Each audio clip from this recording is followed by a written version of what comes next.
I mean, I've tried a lot of different materials. It was just something that came to me really, really naturally.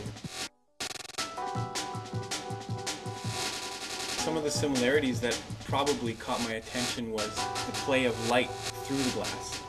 I enjoy working with these people. I consider them close friends, if not even family.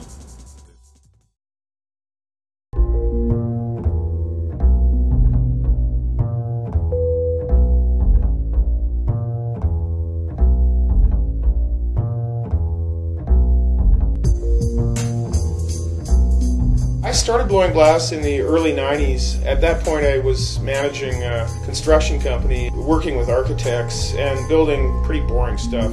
I was involved with materials, I was involved in projects, but I had no creative influence and no creative and I really felt I needed something creative to do, and I went to Red Deer College and took a summer program in glass blowing. It was like a religious conversion. It was ridiculous. A year later I got into the Alberta College of Art and Design, and for the next 4 years really learned how to blow glass.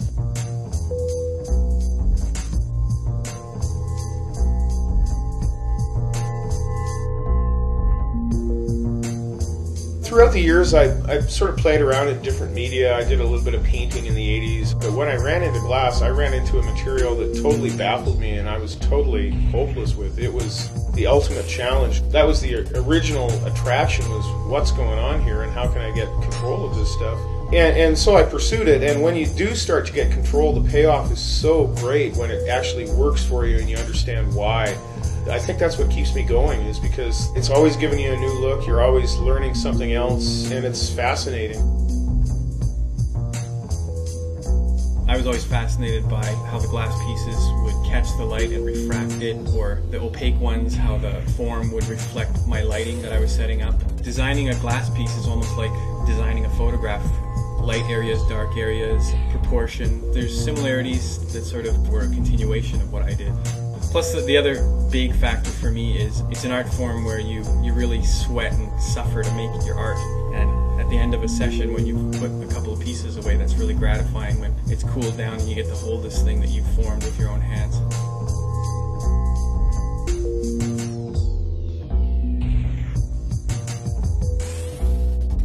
In this video we're making a large vortex vase. They can be up to 28 inches tall and weigh upwards of 15 pounds. When you're working this scale of glass, it's impossible to do alone. You need a team. The piece is very, very heavy. The number I've been told is every foot your hand is away from the piece increases the weight of the piece by 10 times. So in other words, if your hand is a foot away from the piece weighs 150 pounds. And so on and so on. So it's really important to have somebody else to spell you off and help you lift the piece throughout the process. And so Keith performs that role for me on the piece. Mario was a student to begin with, and he's joined the team in the last year. He helps out on the motoring, he does the blowing, he operates the doors. When we're pulling out the neck, Mario runs the torches, runs paddles. He's also starting to bring punties and do the collar, because eventually we all want to be able to do all the different processes in the team. Mary is keeping an eye on all of us to make sure that things are running smoothly. She does a lot of the paddling because, of course, whenever you get close to this piece, you have to remember it's 2,000 degrees Fahrenheit, and without paddling you would burn. She runs the torch and keeps an eye on the punty to make sure it's torched, keeps the bench set up and the paper wet and all that kind of stuff, so that really I can focus on the form of the piece and the making of the piece and not all the little details that go into it, which really, really helps, because what you really need to do is stand back every once in a while and take a look at the form and get out of the process and just realize what the form is doing, how it's looking, and give yourself a bit of a breather. The piece we're making in this video is a large vortex vase. Generally it's an off-axis piece which involves stringer cane, and it has a black base color. Right now I'm picking up a big chunk of black glass out of the color box. The reason for this is I have one tank and it has crystal or clear glass in it, so all the color that I introduce is from Color Bar, which I purchase and preheat in a kiln so it can be introduced without blowing up. Now I'm just adding a couple of gathers of crystal over the black glass, keeping in mind the size and shape of the mold that I'll be picking up the stringer cane. The stringer cane is one color that's been pulled into a fairly slender rod, although sometimes I'll overlay a color over a color to get different hues, so I'm always trying to get back to a nice red color.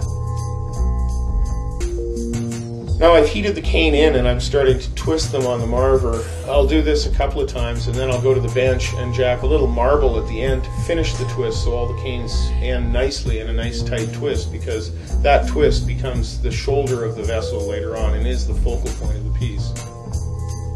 Now that we've got the end jacked off and we've got a nice tight spiral, I'm going to introduce the bubble. There has been no bubble in the piece up to this point. I've found that when I did use the bubble, it often got quite distorted from all the twisting. So we'll introduce a bubble now, and then I'm going to take another gather over that, put a jack line in, and then I'm going to punty off of the other end.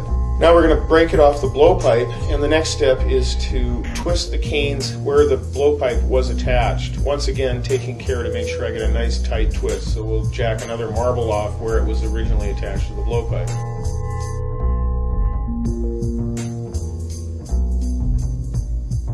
Now that we've got this done, I'm going to bore a hole in the side with a tungsten rod and then use a torch to increase the size of that hole so it doesn't close up at any point.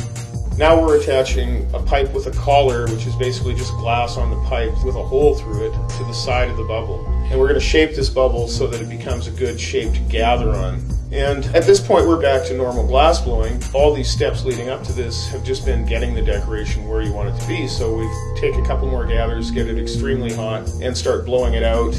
And now we're going to go to selective heating, where I'll heat half the bubble and then use gravity to stream the glass down and give me an elongated shape. Because the bubble's been turned on its side, these pieces often don't want to behave particularly well, so there's a fair bit of coaxing and papering to get them a nice shape.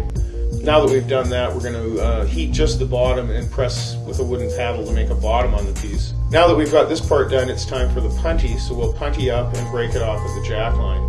And at this point, our heats are going to be just from the shoulder up, so we'll be forming the shoulder and neck part of the piece. This part of the piece can either go really, really well, or it can take up to an hour depending on how well the neck pull goes, and sometimes we pull that neck many, many times to get the form just right.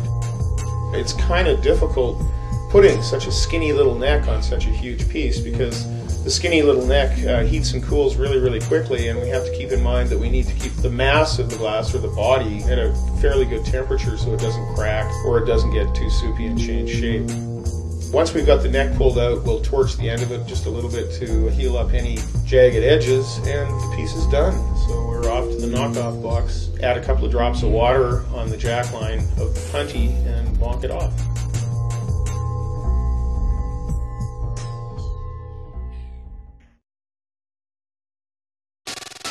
I don't think a day goes by when I don't learn something, and now that I'm getting older, I get the joy of relearning something that I already know every once in a while too. But it's just the challenge, the physicality of blowing glass, and also the creativity of designing glass. So it's a real nice mix of activities.